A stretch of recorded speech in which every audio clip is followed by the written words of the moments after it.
Field work பண்ணினவர் ஸ்ரீமான் வெங்கசாமி நாயுடு ஒருத்தர் இருந்தார். திருவிழிபுத்தூரை பொறுப்பாக இருந்து பண்ணினார். அப்போ இந்த திருவாபரணங்கள் பழமையான ஆபரணம் பாலிஷ் பண்ணி சரி பண்ணலாம் அப்படின்னு அரசாங்கத்துடைய ஒரு முயற்சி பண்ணும்போது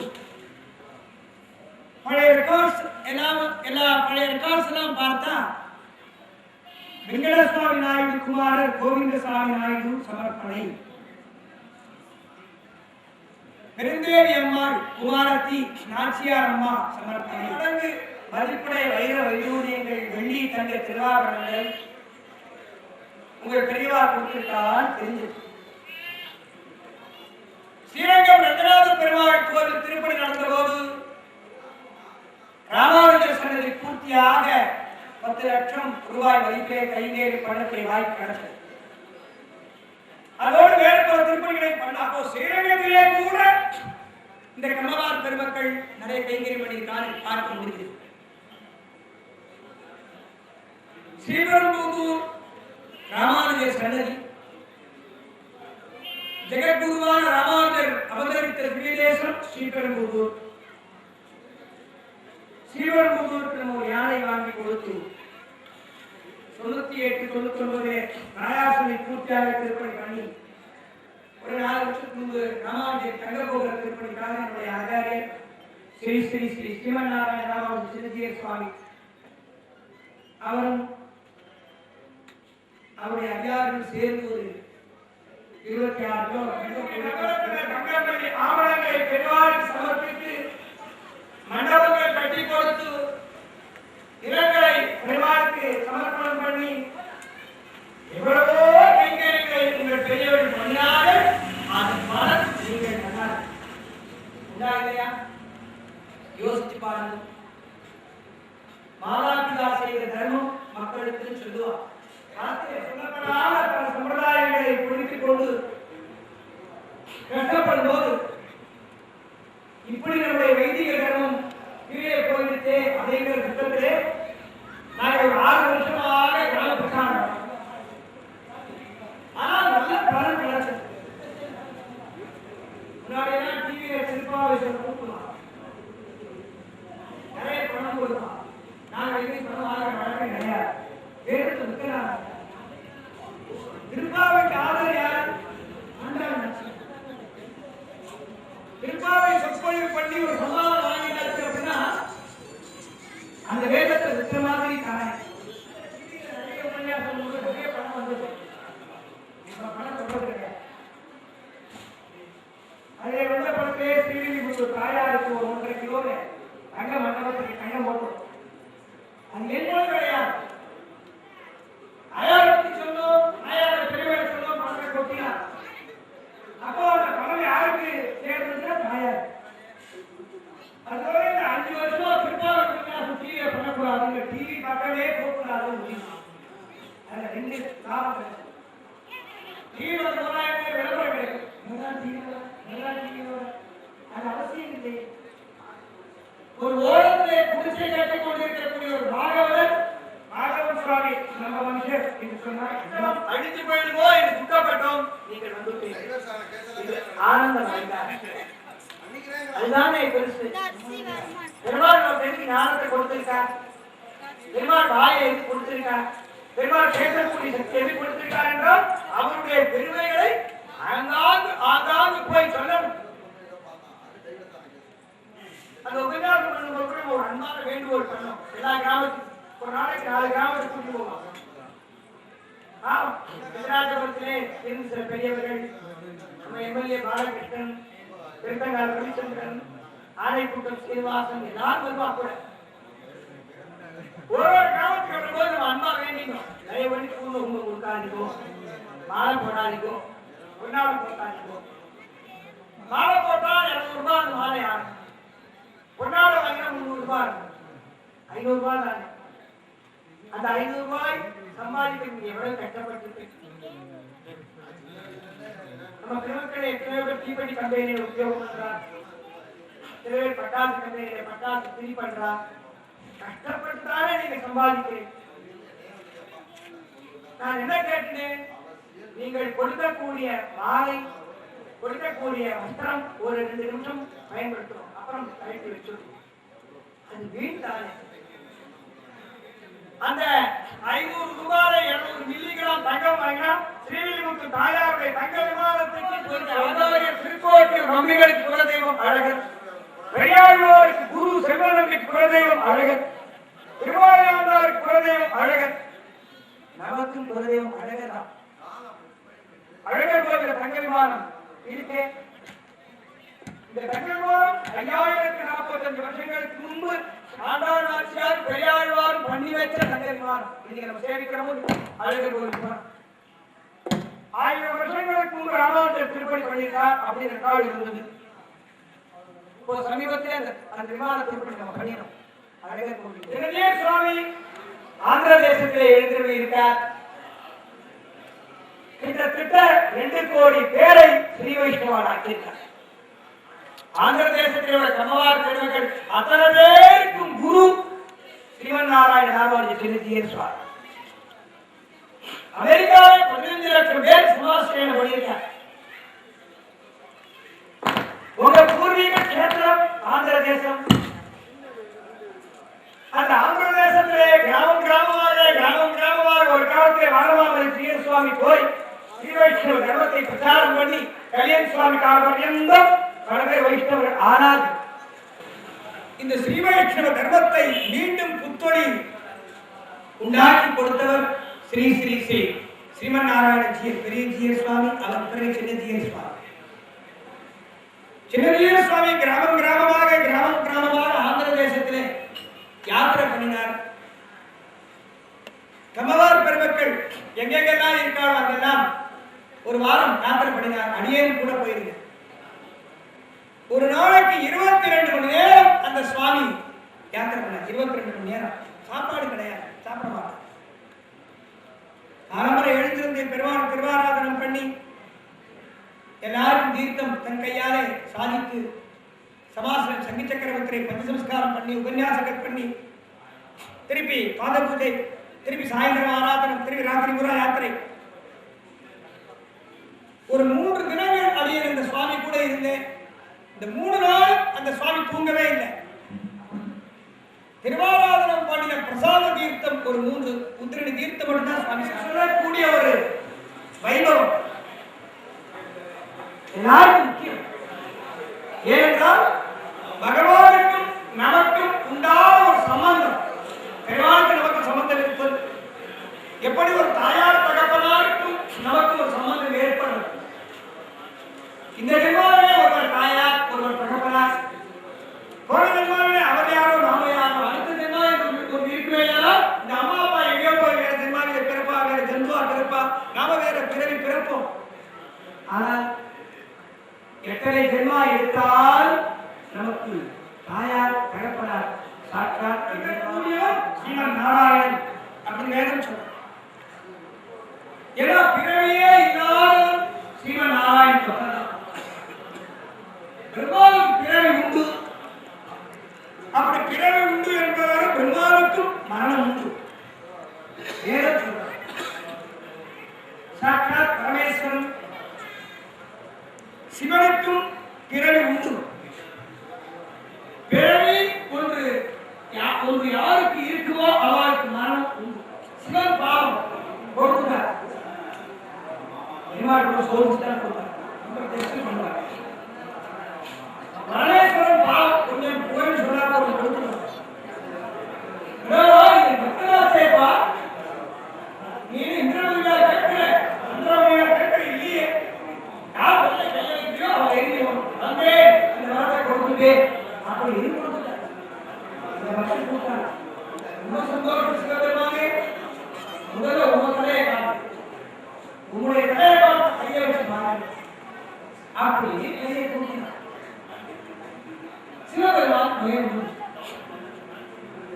ஐயோ இப்படி ஒரு வார்த்தை கொடுத்துட்டோம், நம்ம தலையை கையை வச்சா நான் செத்து போயிடுவோம். இல்லை அவர் ஓட இவன் துரத்த, அவர் ஓட இவன் துரத்த சாட்சாத் எங்களாலே ஒரு மோதி அழகான பெண்ணாக வந்து அந்த அரக்கன் எதிர்த்தாப்போ இருந்தார். பெண்ணாக அந்த அரக்கன்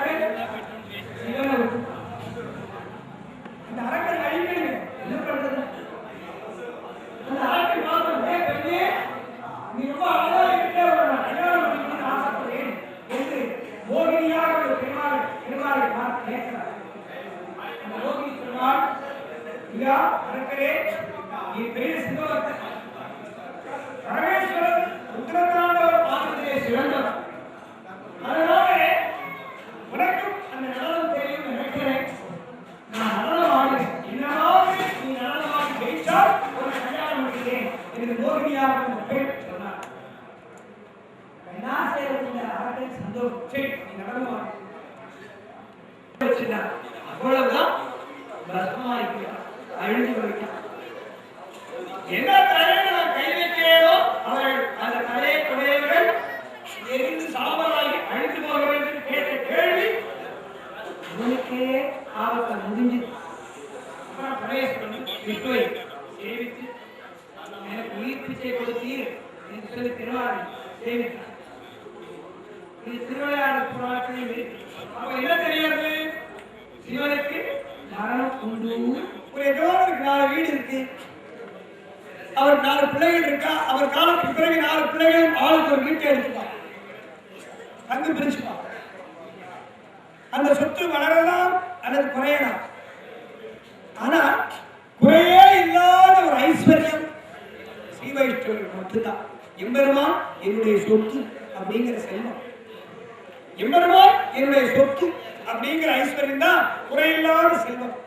இப்போ நம்முடைய பெருமாள் இங்க ஐஸ்வர்ய கிருஷ்ணன் இருக்காரு, செந்தாமரை கண்ணன்.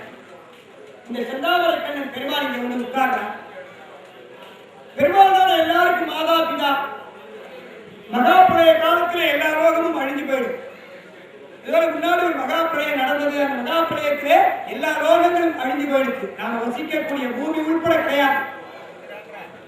இந்த பிரளய ஜலத்திலே ஆலை இலை, அந்த பிரளய ஜலத்திலே ஒரு ஆலை இலை, அந்த ஆலை இலையிலே பகவான் சின்ன குழந்தையாக தன்னுடைய கால் கட்டவர்களை நாக்கிலே வைத்துக் கொண்டபடி சயனம் பண்ணியிருந்தார். அந்த பெருமாள் பயத்திலே தான் பிரம்மாவும் இருந்தான், சிவனும் இருந்தான், நீங்களும் இருந்தேன், நானும் இருந்தோம். ஒரு காலத்திலே நாம் எல்லோரும் வசித்த இடம் பெருமாள் வயல்.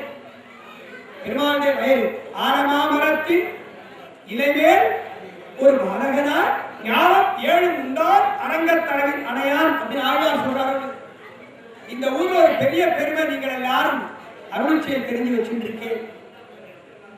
நேற்று திருப்பாவை சாற்றுமுறை ஸ்திரீகள் எல்லாரும் சொன்னேன்.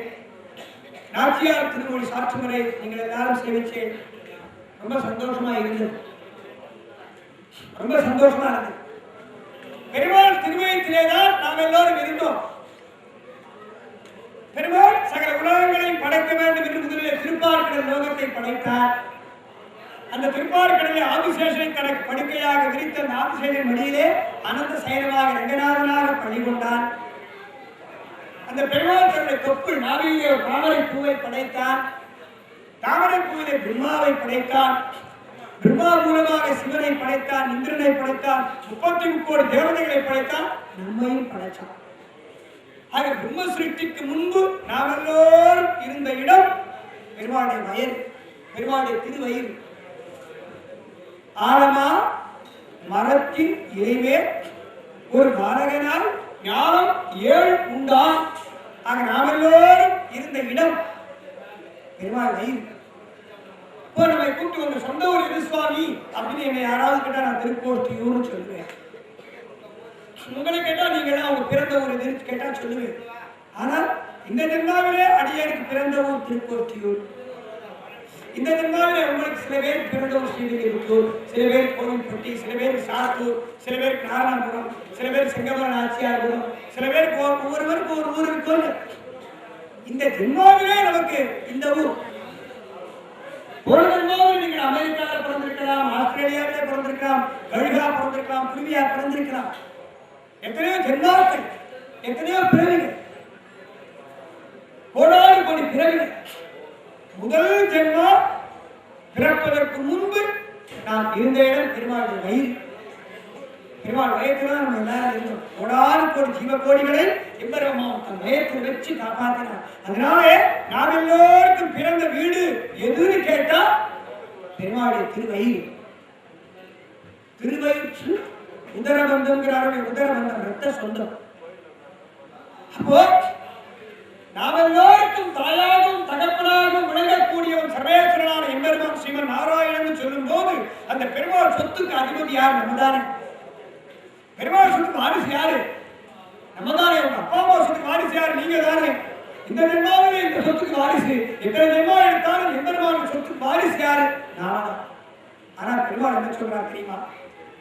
எந்த ஸ்ரீ வைஷ்ணவன் என்னையே தியானம் பண்ணுகிறானோ அவன் எனக்கு ஐஸ்வர்யத்தை விட உயர்ந்தவன்கிறார். பெருமாளுக்கு நாம எல்லோரும் சொத்து. பெருமாள் சொல்றார்,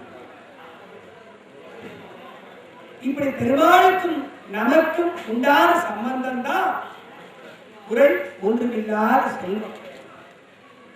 பெருமாளுக்கும் குறை கிடையாது, நமக்கும் குறை கிடையாது.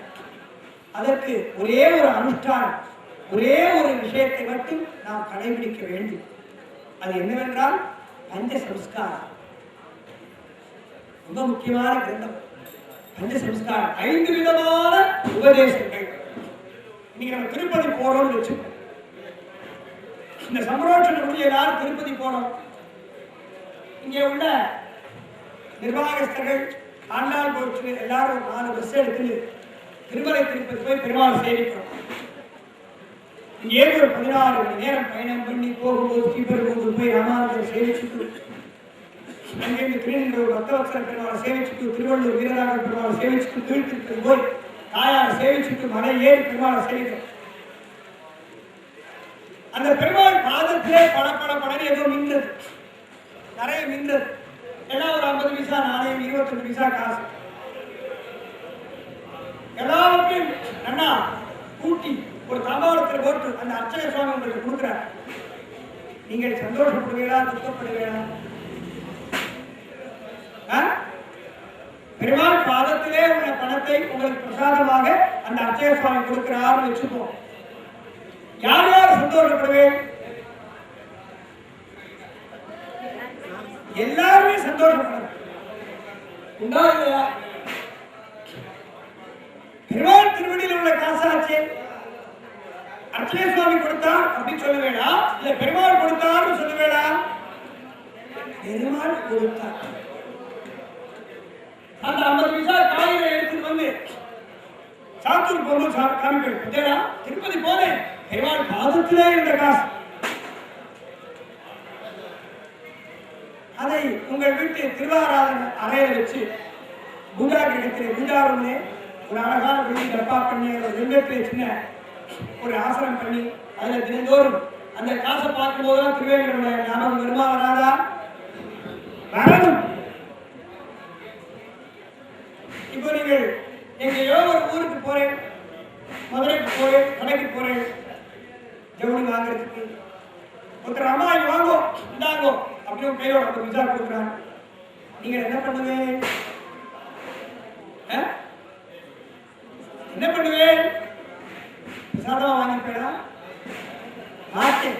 ஏயா என்ன நினைச்சிட்டு இருக்க?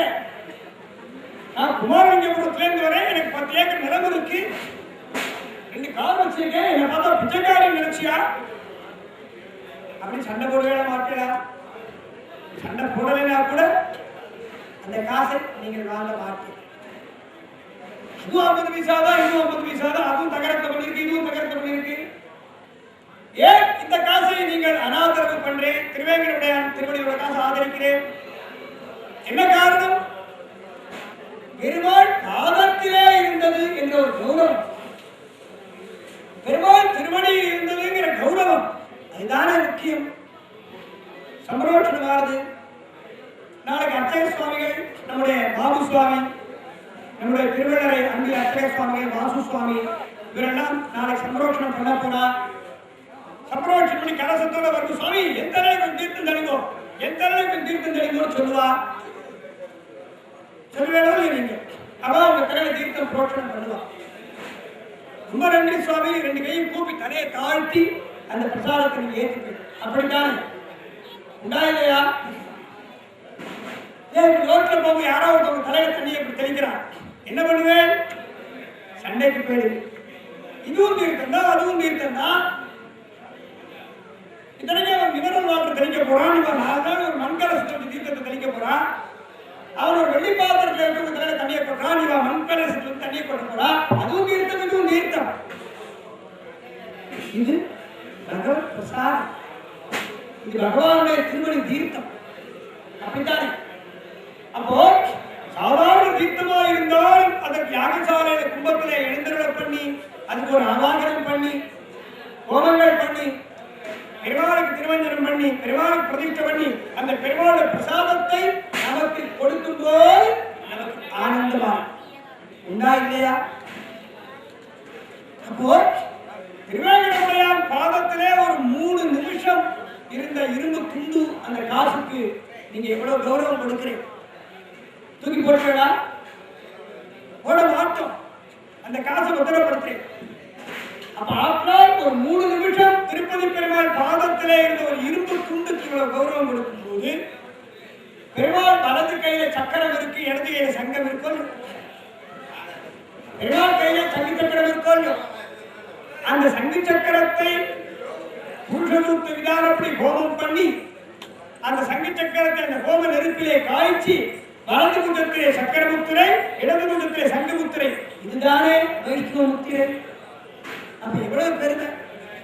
3 நிமிஷம் இருந்த காசுக்கு இவ்வளவு மரியாதை கொடுக்கும் போது கோடான கோடி வருஷமாக பகவானுடைய கையிலேயே இருக்கக்கூடிய திருவாழி திருச்சங்கு என்ற சங்கு சக்கரம் எவ்வளவு பெருமை! இந்த காசால யாராவது தூக்கிட்டு போயிடலாம். புஜத்திலே சங்கு சக்கர முத்திரை கொடுத்தாச்சுன்னா அந்த முத்திரை யாராவது பிடிக்க முடியுமா? பிடிக்க முடியுமா? முடியாது. அதுதான் சமாசியம். பஞ்சசம்ஸ்காரம்னா 5 விதமான உபதேசங்கள். முதல் உபதேசம் வலது முகத்திலே சக்கர முத்திரை, இடது முகத்தில் சங்கு முத்திரையை பெற்றுக் கொள்ளுதல். ஒரு குரு ஒரு ஆச்சாரியனை போய் சேவித்து அவரை சரணாகதி பண்ணுவீர்களேயானால் அவர்கள் அந்த ஆச்சாரியனானவர் அந்த அக்னி வளர்த்து அந்த அக்னியிலே சங்கு சக்கர முத்திரையை காய்ச்சி பெருமாள் வலது கையிலே உள்ள சக்கரத்தை நம்முடைய வலது முகத்திலேயும் இடது கையிலே உள்ள சங்கத்தை காய்ச்சி இடது முகத்திலேயும் முத்திரை வைப்பார். இது முதல் உபதேசம். யோசிச்சு பாருங்க.